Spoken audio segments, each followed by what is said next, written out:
Hey crypto friends, going to do a bit of a check-in as we have some bullish action shaping up. First, we'll start it off with Bitcoin, keeping in mind Litecoin has been the strongest, Bitcoin has been in the middle, and Ethereum has been the weakest out of the major three names.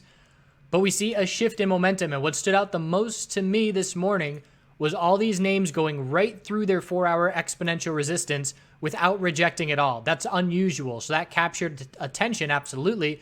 LTC had a bull break that really caught our eye first, and then BTC and ETH seemed to follow along. So where we stand on Bitcoin at this point, we held support. That tells me we have an equilibrium setup coming. We have our high of the bull move, the low of the pullback, lower high, higher low, and now the question is, are we going to form a lower high compared to 39.10? If that is the case, then we're likely going to see this equilibrium tighten up into the weekend. And we could stay within this for another 3 or 4 days. So if we lose the hourly uptrend, which is still very much intact at this point, but I would say if we were to lose the hourly exponential support and lose the uptrend, then we're going to be looking for the daily chart to stay in this tightening range. The 4-hour time frame can very easily form a higher low of healthy consolidation.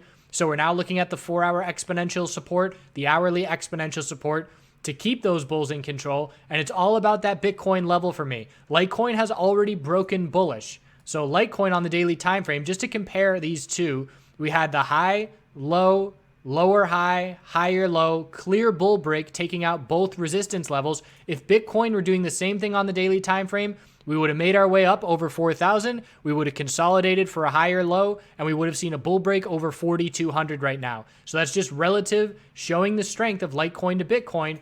And again, that's the reason that I think Litecoin has bottomed out for this cycle down at 2217, because with how strong the correlation has been favoring the bulls, Bitcoin, in my opinion, could drop down to 2,800 and a lower low, and Litecoin would still be holding its low of $22. So the bulls are extremely comfortable with how much space they have to work with at this point. And we're up 140+% from the low, whereas Bitcoin is only up 20% from the low. So it is a much different environment. I highly suggest watching Nugget's news video on the 4-year bull cycle on Litecoin, just in terms of macro trends and macro patterns. And obviously Litecoin right now, the last few months, is really showing that momentum has shifted on the longer term timeframes. So we're still watching Bitcoin in the tight daily time frame, the tight weekly time frame, and we'll be looking for a break. Again, the next 12 to 24 hours is going to be very telling as to whether we can get over 39.10 or whether we're going to stay within this tightening pattern.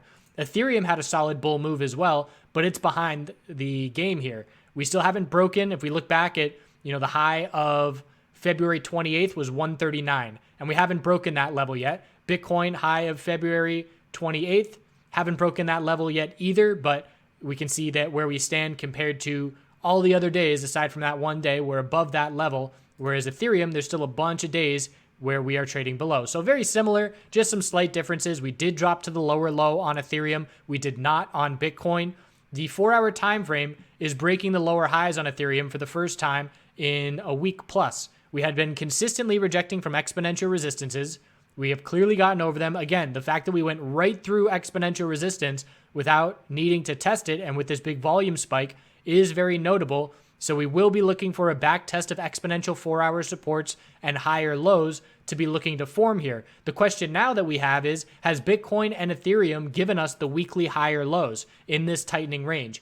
And Ethereum just barely broke bullish a couple weeks ago, but still need another weekly higher low compared to 100, and it looks like we may be forming it at 122.75. Still need to confirm the daily trend change, but a decent start. And again, for Bitcoin, on the weekly here, still within striking distance of trying to change this weekly trend, and we hardly even pulled back to form a weekly higher low at this point. Really just sideways consolidation before the bulls are going to give 4,200 another attempt.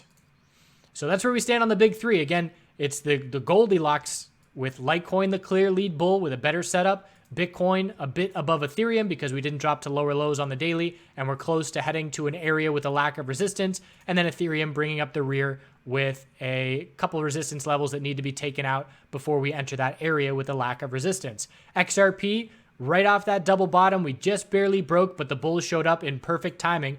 Last video, we were looking at the bulls must The bulls having to change the 4-hour trend to defend that support, which they did in a very bullish way on increasing bull volume. So this keeps us, as far as I'm concerned, in this equilibrium pattern. We have the high, low of the pullback, lower high, higher low, lower high, double bottom of support, and anything under 331 is going to be a lower high. If we cannot break this level and we pull back, we're going to look for a tightening range to form into the weekend, and this is a long drawn-out equilibrium that will be worth keeping an eye on and worth watching for that inevitable break sometime within the next week, I would say. And BNB, clear lead bull. So put out a video with the thumbnail saying Litecoin and Binance clear lead bulls, and obviously they've done nothing but follow through with that. Bull flag on the daily from yesterday, huge volume, huge break. The signal was 1187 and we shot right up to 1375, 15+% break on that signal.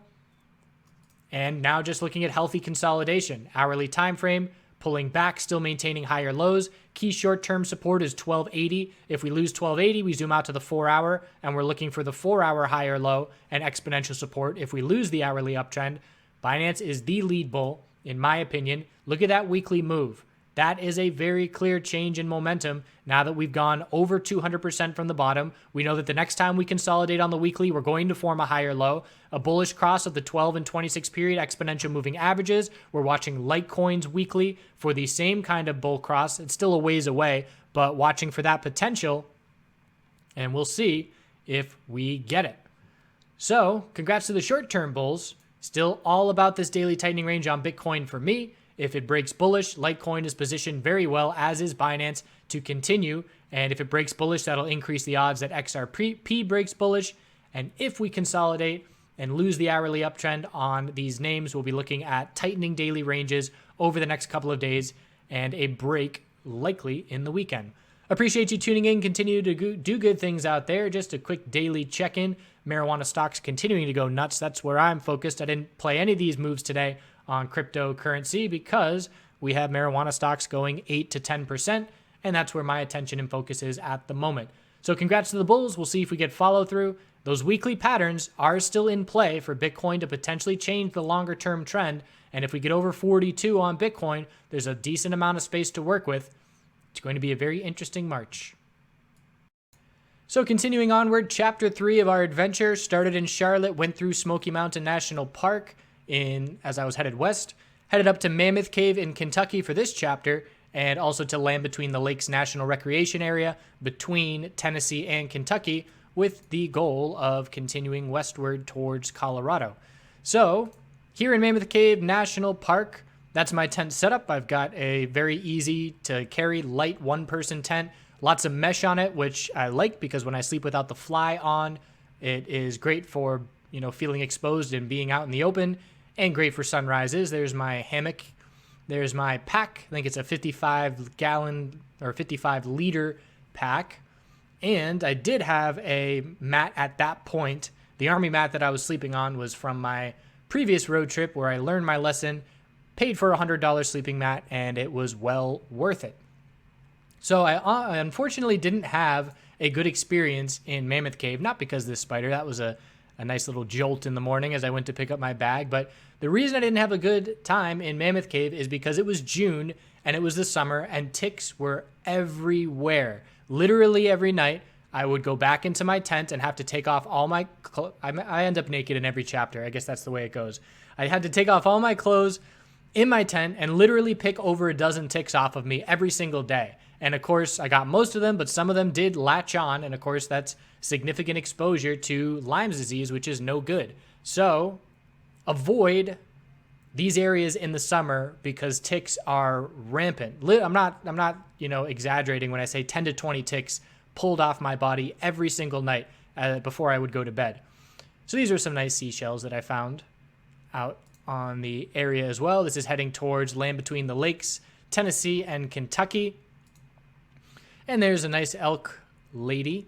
And they had this conservation area of 700 acres. And it's pretty much giving you a taste of the animals that are to come out west as you continue towards Colorado and towards Wyoming and all these states. They've got elk and bison and all that just out in the wild. This was a conservatory, so you could go in and drive around and check them out. And of course, the best part about road tripping, or one of the best parts, is the sunrises and sunsets. They are everywhere in terms of being frequent every day. And it's great because they're so different. So you have, all these different landscapes and different cloud covers, and just every single one so much different than the next. And that was, the highlight of the day oftentimes in terms of things to look for. And one thing that I loved to do on these road trips was find a spot into the dusk, because animals are most active early in the morning and in the evening at dusk. And so if you find a spot at, an hour or two before the sun sets and you sit there and you do not move, animals will interact as if you're not there. They obviously know you're there to a certain degree, but, I've been able to sneak up on some animals just to see how close I could get.